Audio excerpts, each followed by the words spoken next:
What's happening, everyone? This is Warrior Cult TV, and today I'm here with Alex. He's going to be giving a review on his Steyr Scout and the scopes he uses.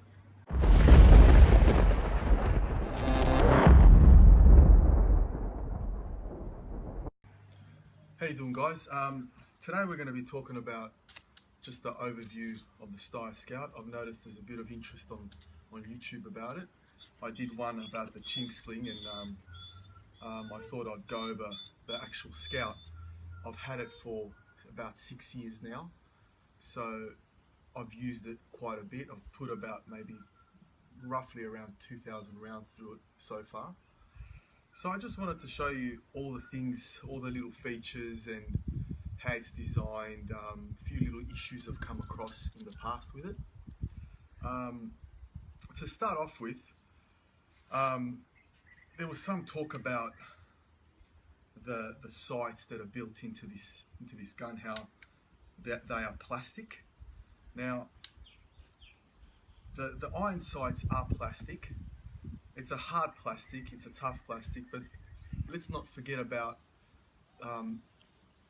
let's not get hung up on about how they're plastic, because for one, you've got to understand the design of the Steyr Scout was meant to be light, and maybe that's one of the reasons why they went plastic, is just to take off those little extra grams of weight to the gun. But also, let's not forget about that they are designed to be emergency sights. So you only use them when you if you have to need to use them, because usually you're going to run a scope on it anyway.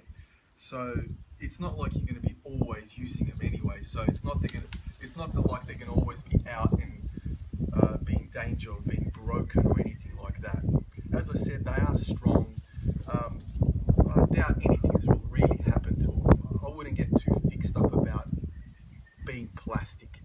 I wouldn't be too worried about it, to be quite honest. But they are a neat little thing, how they fold out and come out.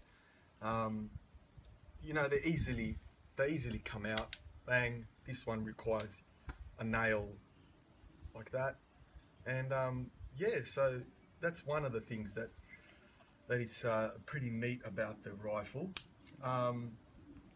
It is a 19-inch barrel, fluted. What else can I say? The bipod. Now, it has an integral bipod in it that easily comes out like such.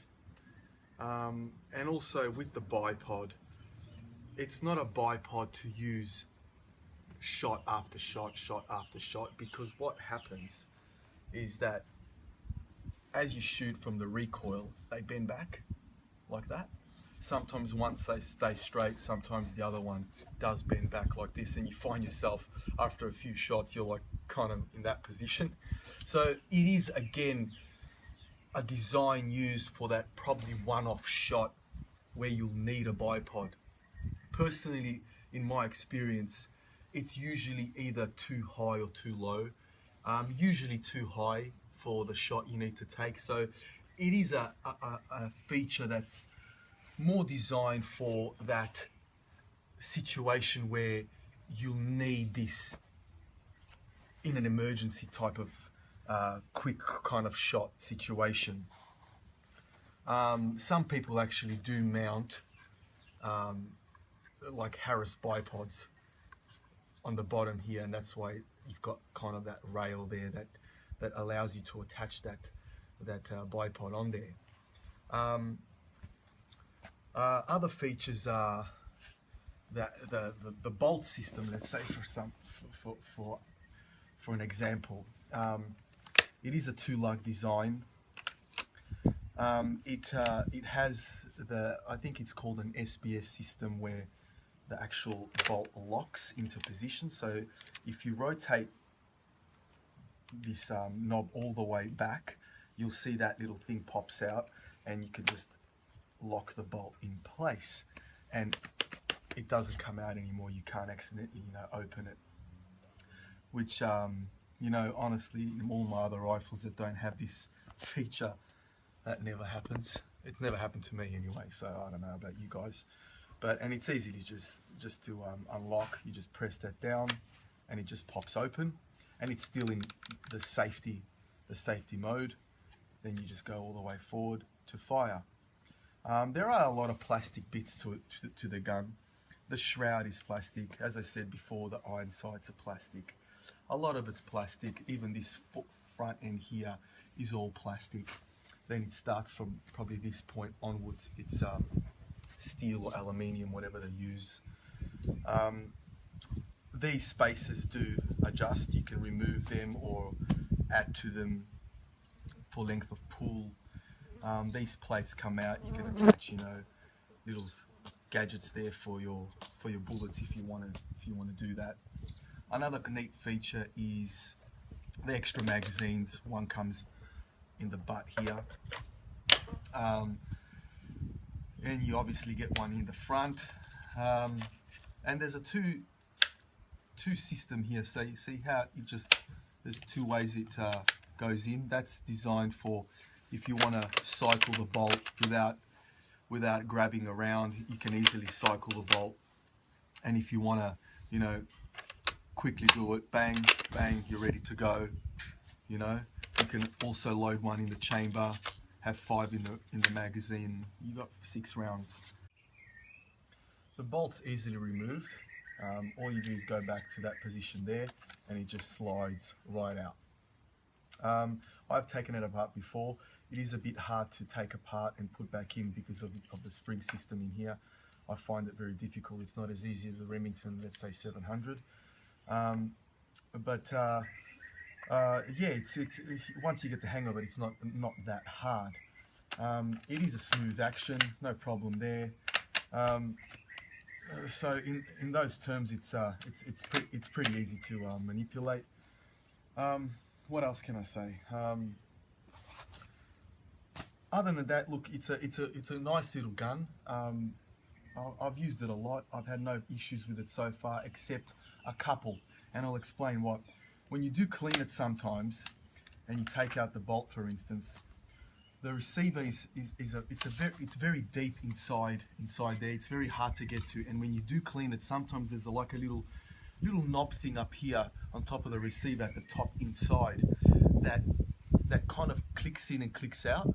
And at the start, I had no idea what was going on. After I cleaned it, I put the bolt back in, and it wouldn't close. It would stop at this position, and I had no idea what was going on.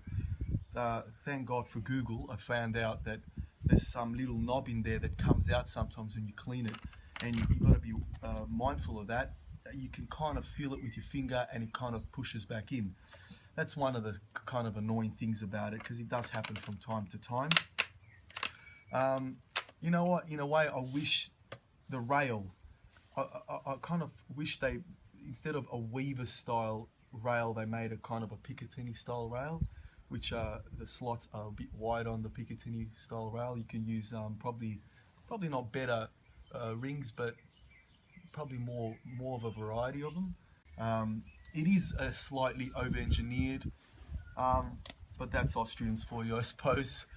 But look, other than that, I can't fault it. It's a light gun. I've carried it around for hours and hours. You don't feel it. It's very light, very easy to maneuver. It is a 223. I didn't opt for the 308 just because I have 30 cals and I wanted something different. It's an awesome little round. You can shoot it all day long without being fatigued at all. You don't feel it on your shoulder. It's pretty cool. All right, we're going to talk about the scopes now, and the reason why I went these scopes and not a long eye relief or extended eye relief scope, which this gun is originally designed for. So the extended eye relief scopes mount at the front like that. So the first scope I did get for it is this Swarovski Z3, which is it's a fine scope, but it does mount traditionally back here. And then I kind of got hung up on the idea of the extended eye relief scope. I opted for a VXR Patrol by Leopold. It's a fine scope. You know, it does the job, and these days, because the scopes magnify at such a low magnification, you can actually use them like extended eye relief scope with both eyes open. It kind of works the same way. It does mount traditionally back here. You can use it the same way as if it's mounted here. They had one there, but I found that as I put it on my rifle, I found that the eye relief wasn't generous enough. And also when you fool around with the magnification, there was quite a bit of tunneling going on, and I wasn't happy with it at all. So that's the reason why I went the traditional type of mount. The rings, for instance, we'll talk a little bit about the rings. I won't get too much into them, but again, look, these are Leopold quick release rings, and these are by Recknagel. Now, you really can't compare the two because the price difference is quite considerable between that and that. But the reason why I didn't go again Leopold, I'll tell you why, because back here where the lugs are, I noticed they get loose, and I'm not quite happy with the design because of that reason. I mean, this one actually, I've noticed actually came out completely, fell out. There's one of them there. You know, and if there's better designs out there, again, I know the price difference is quite different.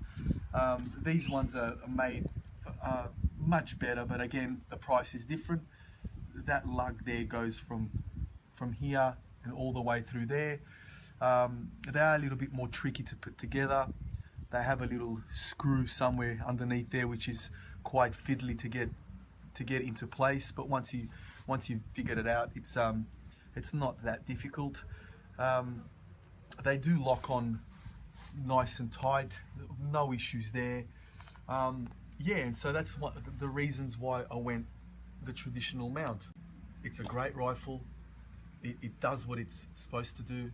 And if you are thinking of getting a Steyr Scout, you will be happy with it. You'll have, you know, no issues with it at all, as far as, you know, working it and manipulating it and all that. So if you are deciding, if you are thinking, oh, you know what, go for it.